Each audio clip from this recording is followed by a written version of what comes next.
할렐루야. 예, 오늘도 하나님이 예비하신 은혜가 있는 줄을 믿습니다. 그렇게 믿는 분은 아멘입니다. 예, 오늘 저는 하나님은 다 하실 수 있습니다 라고 하는 제목으로 같이 은혜를 나누고자 해요. 예, 오늘 한 부자 청년이 와서 예수님에게 질문을 해요. 우리가 그의 질문을 같이 한번 보겠습니다. 자, 오늘 말씀 16절입니다. 우리 16절 한번 같이 읽습니다. 시작. 어떤 사람이 주께 와서 이르되 선생님이여 내가 무슨 선한 일을 하여야 영생을 얻으리이까. 아멘. 지금 이 청년의 관심은 어디에 있음을 우리가 알 수 있죠? 어떻게 하면 영생을 얻을 수 있을까 하는 것이 이 청년의 관심이에요. 그런데 이 청년은 이미 자기가 어떻게 해야지 영생을 얻는다라고 하는 그런 생각을 가지고 있어요. 이 청년은 영생을 얻기 위해서는 무엇을 해야 된다고 지금 생각하고 있는 것일까요? 선한 일을 해야 된다. 내가 좋은 일을 해야 된다. 착하게 살아야 된다 하는 그 생각이 이 청년에게 있어요. 아마 우리 가운데도 우리가 예수를 믿지만 착하게 살아야 구원받는다. 선하게 살아야 구원받는다. 그리고 예수님을 믿지 않는 분들 중에도 내가 그래도 다른 사람보다는 착하게 살고 선하게 살았는데 내가 지옥은 안 가겠지. 내가 천국 들어갈 수 있겠지. 이렇게 생각하는 분들이 계셔요. 자, 그런데 오늘 예수님의 대답이 중요한 거죠. 항상 우리 믿음의 사람들은 내 생각이 중요한 게 아니고 예수님이 어떻게 말씀하시느냐가 중요한 줄을 믿습니다. 그래서 우리가 주님이 어떻게 말씀하셨는지를 들어봐야 돼요. 자, 17절입니다.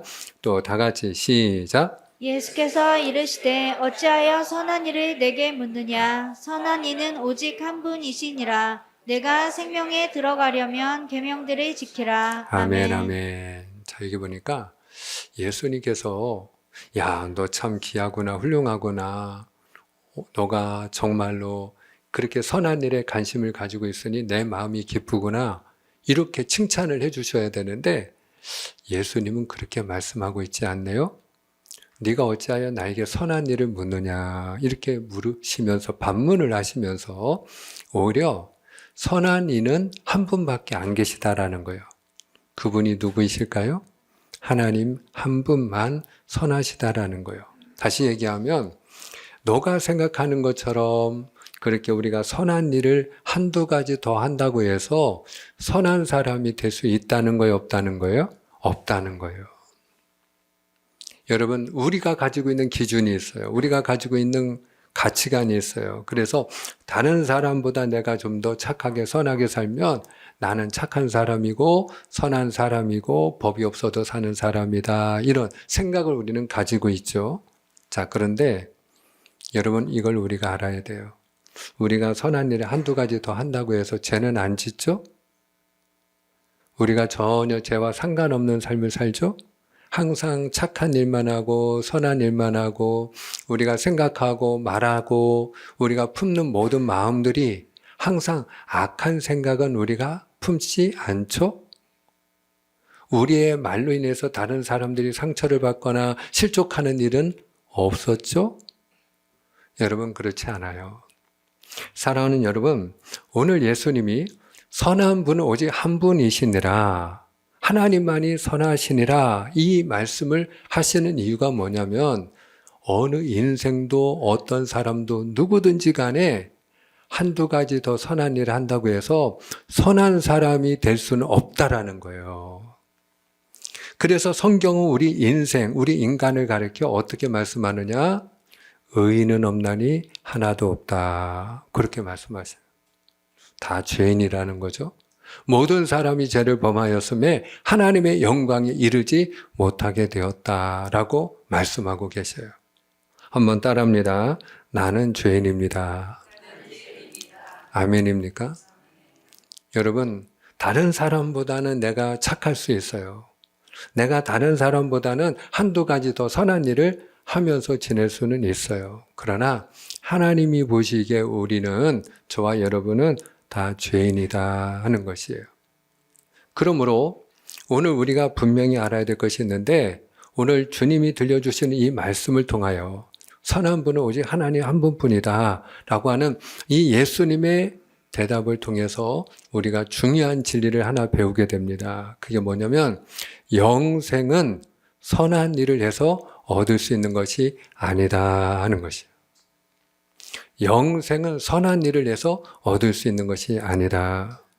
우리가 천국에 들어가고 영생을 얻고 구원을 받는 것은 우리가 힘쓰고 노력해서 얻을 수 있는 것이 아니다라고 하는 것이에요.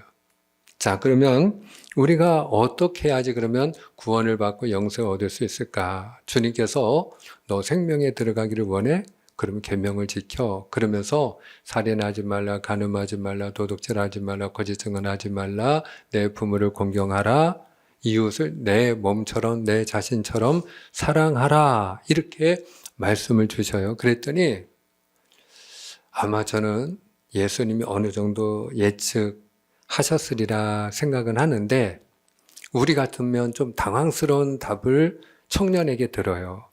청년이 뭐라고 이야기하느냐? 주님, 제가 그거 다 지켰는데요. 제가 무엇이 더 부족하리까? 그러면서 그 모든 계명을 주님이 지키라고 하니까 다 지켰다는 거예요. 자, 그때에 주님께서 그 청년에게 숙제 하나를 내줘요. 그 숙제가 뭐죠? 그래, 근데 내가 볼 땐 너 부족한 거 있는데 그러면서 네 재물을 팔아 가난한 자들에게 주라. 그리하면 하늘에서 보화가 있으리라. 그리고 너는 나를 따르라. 이렇게 말씀을 하셔요. 자, 그 말씀을 듣고 청년이 예수님을 믿고 따랐나요? 아니면 근심하며 돌아갔나요? 근심하며 돌아갔어요. 왜 그랬을까요? 예, 우리가 표면적으로 보면 그가 눈에 보이는 재물을 사랑했기 때문이죠. 근데 더 근본적인 이유가 있어요. 자, 예수님이 이 청년에게 계명을 지키라 할 때 결론적으로 내 이웃을 누구처럼 사랑하라? 내 자신같이. 자, 근데 이 청년이 뭐라고 답을 했죠? 제가 다 지켰는데요. 저 그렇게 이미 살고 있어요. 라고 얘기했어요. 그 말 끝에 주님이 그에게 들려주신 메시지가 뭐냐? 그러면 네 재물을 팔아 가난한 자들에게 나누어 주라. 이렇게 말씀하신 거예요. 근데 이 청년이 이웃에게 가난한 사람들에게 자기 재물을 나누지 못한다는 얘기는 이웃을 자기처럼 사랑하는 거예요? 안 하는 거예요? 안 하는 거죠. 예. 내가 이웃을 내 몸처럼 사랑하려고 노력을 하는지는 모르겠지만 이웃은 이웃이고 나는 나인 거예요. 이웃이 내가 될 수는 없는 거죠. 여러분, 이게 저와 여러분의 한계가 아닐까요? 우리는 누구나 우리 안에 이기심이 있고요, 죄성이 있어요. 그러니까 오늘 주님께서 너 생명에 그렇게 들어가려면 이 계명 다 지켜야 돼. 이렇게 말씀하신 것은 계명을 지켜야 우리가 영생을 얻는다는 것이 아니고 우리가 사실상은 우리 안에 있는 이기심과 죄성 때문에 어찌할 수 없는 이기적인 인간이기 때문에 죄인이기 때문에 우리는 노력으로는 선한 사람이 될 수 없다. 계명을 온전히 지킬 수 없다. 이것을 주님이 드러내 주신 거예요. 그러면 어떻게 영생을 얻는다는 거예요? 주님이 결론을 말씀하셨어요. 뭐라고 하셨어요? 나를 믿고 따르라. 할렐루야. 나를 믿고 따르라 하는 것이에요. 한번 따라합니다. 나를 믿고 따르라. 할렐루야.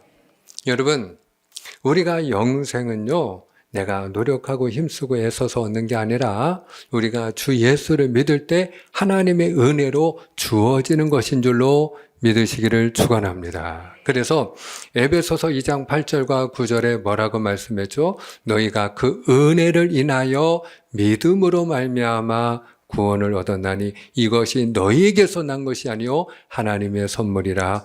행위에서 난 것이 아니니 이는 누구든지 자랑치 못하게 하려 함이니라. 우리가 믿을 때 하나님의 은혜로 구원을 받는 거예요. 할렐루야. 여러분, 그러므로 오늘 주 예수를 믿고 주님을 따르는 자가 하나님이 주시는 영생을 소유하게 되는 줄로 믿습니다. 그런데 이 부자 청년은 자기 눈에 보이는 그 재물이 더 크게 보였기 때문에 근심하며 돌아갔다 이 말이에요. 자, 그때에 예수님께서 부자가 천국에 들어가기가 얼마나 어려운지, 낙타가 바늘귀로 들어가는 것이 부자가 천국에 들어가는 것보다 쉬우니라 이렇게 말씀하셔요. 무슨 이야기입니까? 그만큼 부자는 천국에 들어가기가 쉽다는 거예요, 어렵다는 거예요? 어렵다는 거예요. 왜 어려울까요? 왜 어려울까요? 여러분, 그 이유는 분명해요. 부자는 어떤 사람을 우리가 부자라고 하죠? 많은 재물을 가지고 있으면 부자예요. 돈이 많으면 부자예요. 근데 돈이 많고 재물이 많은 사람은 자연스럽게 본성적으로 눈에 보이는 재물을 더 의지하게 돼 있어요. 우리의 연약함이 여기에 있는 거예요. 우리는 연약하고 미련하기 때문에 우리 눈에 보이는 것만 믿으려고 하는 속성이 있어요. 그래서 내가 건강하다. 그러면 내가 힘있고 건강하고 젊고 그러면 거울에 비친 내 자신을 볼 때 내가 이렇게 젊고 건강한데 내가 못할 일이 뭐가 있으랴.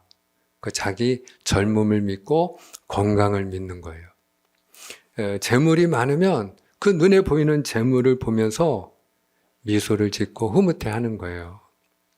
통장에 잔고가 많을수록 그 통장에 찍혀있는 그 동그라미가 많을수록 마음이 든든한 거예요. 의지가 되는 거예요. 그게 우리의 연약함이다. 근데 하나님은 눈에 보여요, 안 보여요? 하나님은 눈에 안 보이거든요. 재물은 눈에 보여요, 안 보여요?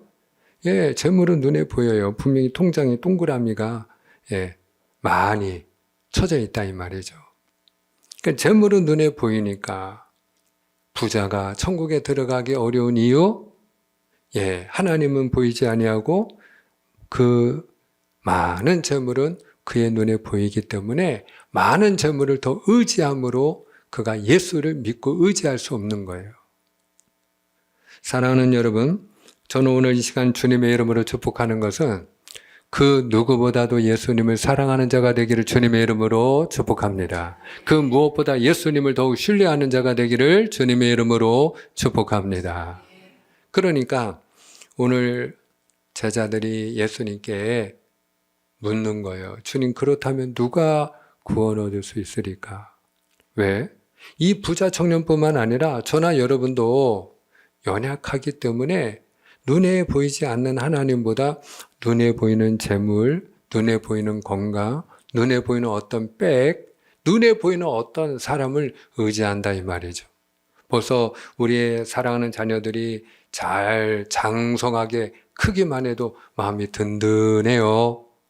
의지가 되기 때문이죠. 눈에 보이는 그 아들과 딸이 의지가 되는 거예요. 눈에 보이는 게 있어야 우리는 믿는다니까요. 그러니까 제자들이 묻는 거예요. 누구나 다 그런 연약함이 있는데 누구나 재물이 많으면 그 많은 재물을 더 의지하고 건강하면 건강을 의지하고 자식이 장성하면 장성한 자식을 의지하기 마련이고 다 눈에 보이는 걸 의지하기 마련인데 그렇다고 한다면 누가 구원 얻을 수 있으리까? 자, 여기에 예수님의 대답입니다. 자, 우리 함께 읽기 원합니다. 오늘 26절이에요. 자, 26절. 너무너무 중요합니다. 우리 다 같이 시작. 예수께서 그들을 보시며 이르시되 사람으로는 할 수 없으나 하나님으로서는 다 하실 수 있느니라. 아멘, 아멘. 사람으로는 할 수 없으나 하나님으로서는 다 하실 수 있느니라. 할렐루야.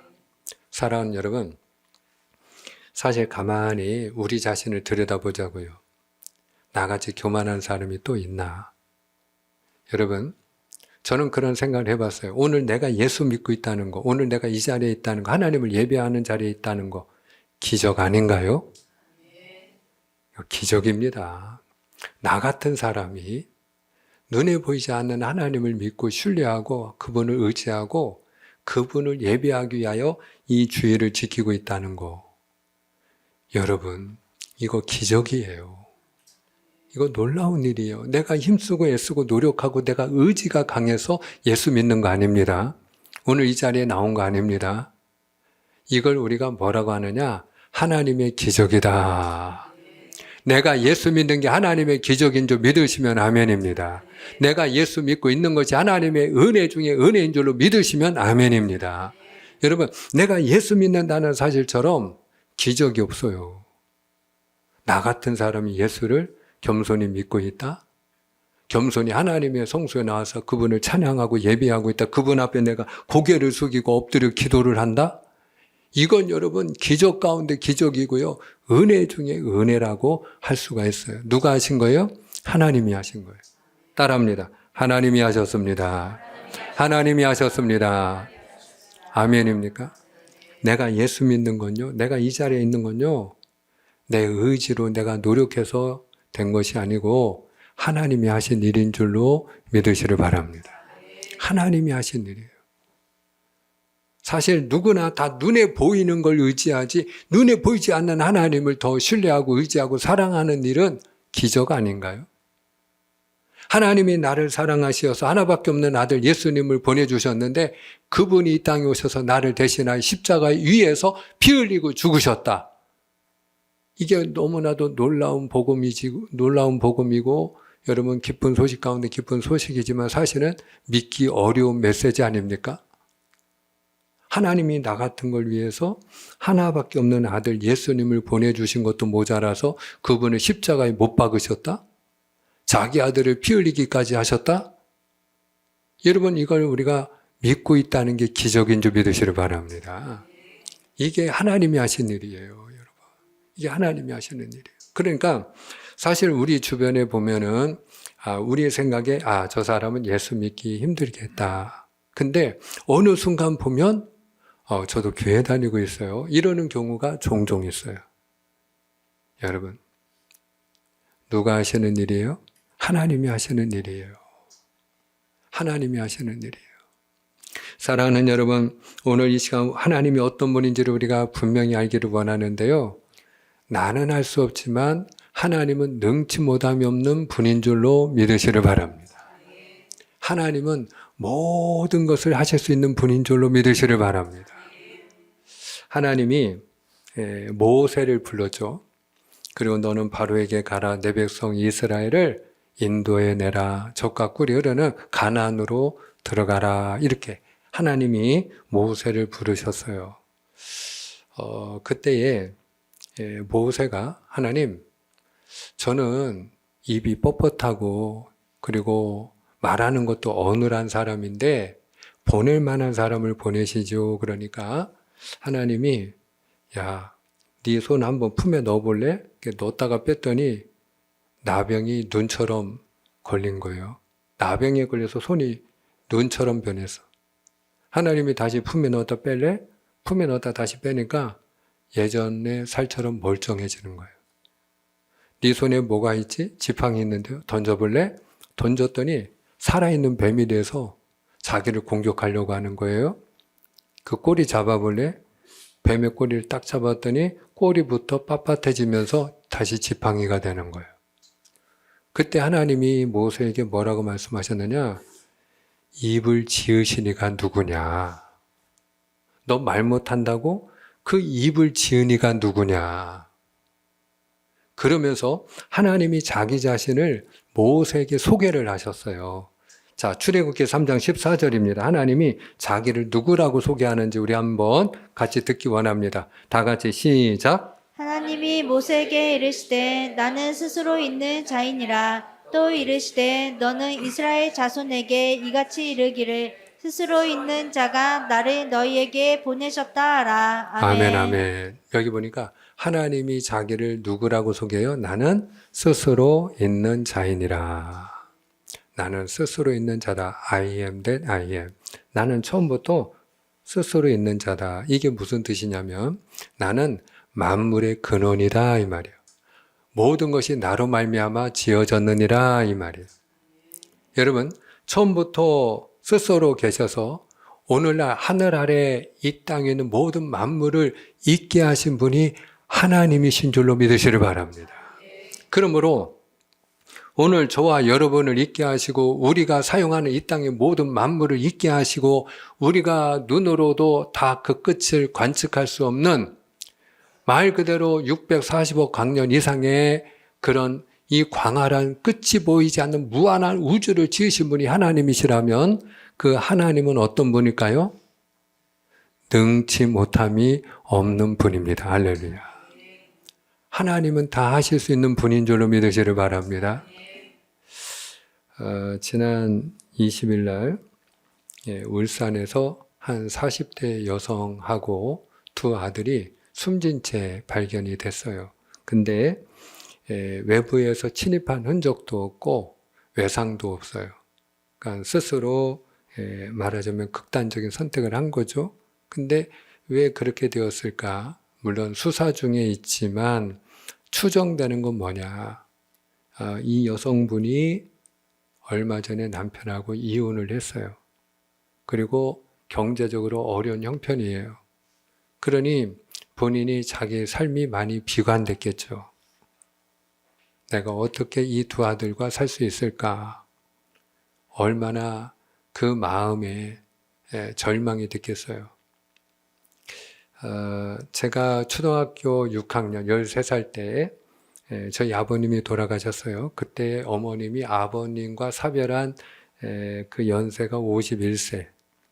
근데 그 남편이 죽었다는 소식을 듣고 그 아내가 통곡을 하죠. 저도 이제 학교에서 와서 어머님 품에 안겨서 같이 엉엉 울었죠. 눈물이 비처럼 쏟아졌죠. 근데 나중에 어머님이 그 얘기를 하는 거예요. 엄마가 그때 왜 그렇게 울었는지 아니? 그 남편이 불쌍해서도 아니고 그리워서도 아니고 내가 이 자식들하고 이제 어떻게 사나 너무 막막하더라는 거예요. 너무 막막하더라는 거예요. 왜냐하면 그 당시 어머님은 수술 환자이셨거든요. 그래가지고 이 배에서 고름이 나왔어요. 누런 고름이. 그리고 항상 하혈을 하셨고. 그러니까 본인이 스스로 이렇게 자기 몸도 추스려서 이렇게 걸어 다닐 수 있는 그런 건강이 없었기 때문에 본인이 5남매를 두고 남편이 먼저 가니까 내가 이제 이 아이들하고 어떻게 사나. 근데 그런 분이 믿음이 있으니까 날마다 하나님 앞에 엎드리고 기도하면서 그러면서 그 자녀들을 믿음으로 잘 양육하셨어요. 저희 집사람이 딸만 넷이에요. 그 형제가. 근데 여형제인데 저는 초등학교 6학년 때 아버님이 돌아가셨으면 저희 집사람은 고등학교 1학년 때 아버님을 잃었어요. 장인 어른을 그때 잃은 거예요. 근데 그 당시에 저희 장모님 나이가 42살이에요. 젊은 나이죠. 근데 저희 집사람이 장녀입니다. 고등학교 1학년부터 해서 밑으로 딸이 넷이 있는 거예요. 어린 자녀들이. 저는 그 생각을 해봤어요. 얼마나 막막했을까? 얼마나 힘들었을까? 근데 저희 장모님도 그 속에 믿음이 있었어요. 그러니까 하나님 앞에 기도하면서 그 내 자녀를 잘 양육하셨어요. 여러분, 저희 어머님이나 저희 장모님이나 믿는다고 할 때 무엇을 믿었을까요? 나는 할 수 없지만, 나는 이 아이들을 키울 힘이 없지만 하나님께는 능치 못함이 없는 줄 믿습니다. 하나님은 하실 수 있다는 믿음이죠, 여러분.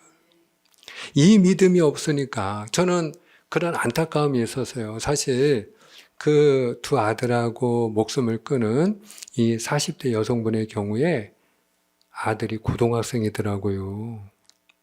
그러면 고등학교 1학년이라 할지라도 3년만 버티면, 힘들어도 3년만 이겨내면 그 아이가 20살 성인이 되는 거예요. 그러면 얼마든지 살아가고요. 그 집안에 힘이 될 수 있어요. 너무 안타까운 거예요. 너무 안타까운 거예요. 그러니까 하나님이 그 마음이 없으면 절망하고 넘어지는 거예요. 근데 우리가 아무리 연약하고 혼자 일어나서 걸어다닐 힘이 없다 할지라도 그래도 짐만 잔뜩 남아있고 무거운 그 짐이 내 어깨를 짓누른다 할지라도 내 속에 하나님이 계시면 그분은 능히 하지 못할 일이 없는 분이시기 때문에 소망 가운데 일어나는 줄로 믿습니다. 제가 중학교 때 제일 은혜 받은 말씀은 빌립보서 4장 13절이에요. 내게 능력 주시는 주님 안에서 내가 모든 것을 할 수 있느니라. 이 말씀이 저에게는 빛이었어요. 빛. 그야말로. 저는 눈이 너무나도 어두워가지고 그래서 내가 무엇을 하면서 어떻게 살아야 되나 벌써 그 중학교 때부터 걱정이 되더라고요. 근데 다른 거는 모르겠는데 제가 예수님을 믿고 그분을 제가 예배하는 삶을 살았는데 어느 날 하나님의 말씀이 제 마음에 탁 새겨졌는데 내게 능력 주시는 주님 안에서 모든 것을 할 수 있느니라. 내 안에 예수님이 계시기 때문에 주님이 도와주시면 내가 무엇이든지 하면 다 되겠구나 하는 그 믿음이 생기는 거예요. 그건 지금도 마찬가지예요. 누구든지 마찬가지예요. 육신에 장애가 있다고 아무것도 못하는 게 아니에요.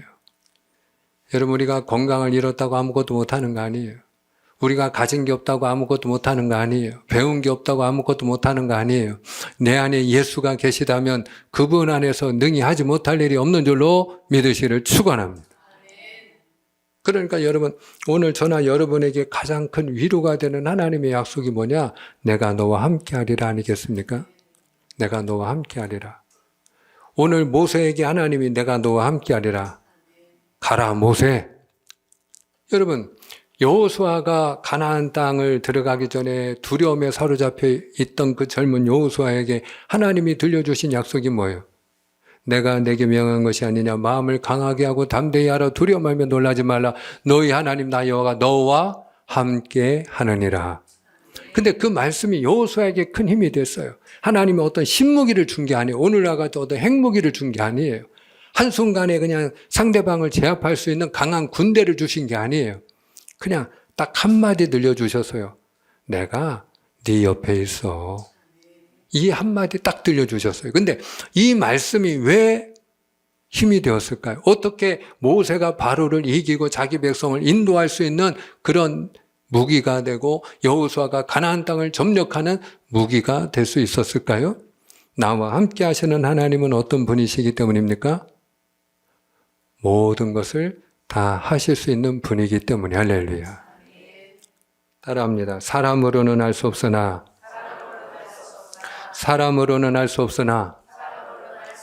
하나님으로서는 다 하실 수 있느니라. 할렐루야. 저와 여러분의 마음에 소원하는 게 있을 거예요. 여러분, 저는 정말 마음에 소망을 품어요. 제가 믿음을 가집니다. 여러분 가운데 몸이 아픈 분들, 이게 병원에서 그동안 그렇게 오랫동안 치료해도 결국은 뭐 그렇게 달라진 것도 없고 병원에서 고치지도 못하고 몸은 괴롭고 하여튼 만성 비염 또 허리 디스크 또 눈이 어두운 분도 계시고 뭐 우리가 저마다 육신에 어떤 가시가 있잖아요. 근데 이게 병원 간다고 다 치료가 되질 않더라고요. 병원 가서 몇 시간씩 기다려야 되고 가서 뭐 듣는 얘기는 별다른 얘기 신통한 얘기도 못 듣고 시간 쓰고 돈 쓰고 몸 고생하고 마음 고생하고 그리고 돌아올 때 내가 이 몸 가지고 과연 무엇을 할 수 있을까? 남은 생애를 내가 어떻게 살 수 있을까 하는 분들 계실 거예요. 사랑하는 여러분, 하나님이 하시면 되는 줄 믿습니다. 하나님이 하시면 되는 줄 믿습니다. 그분이 하시면 되는 줄 믿습니다.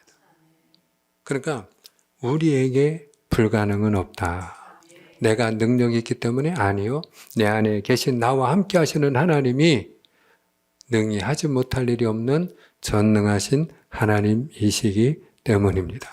오늘 그 하나님을 인하여 저와 여러분이 소망 가운데 날마다 도전하고 능력 있는 삶, 여러분의 꿈을 이루는 삶이 되기를 주님의 이름으로 축복합니다. 기도하겠습니다.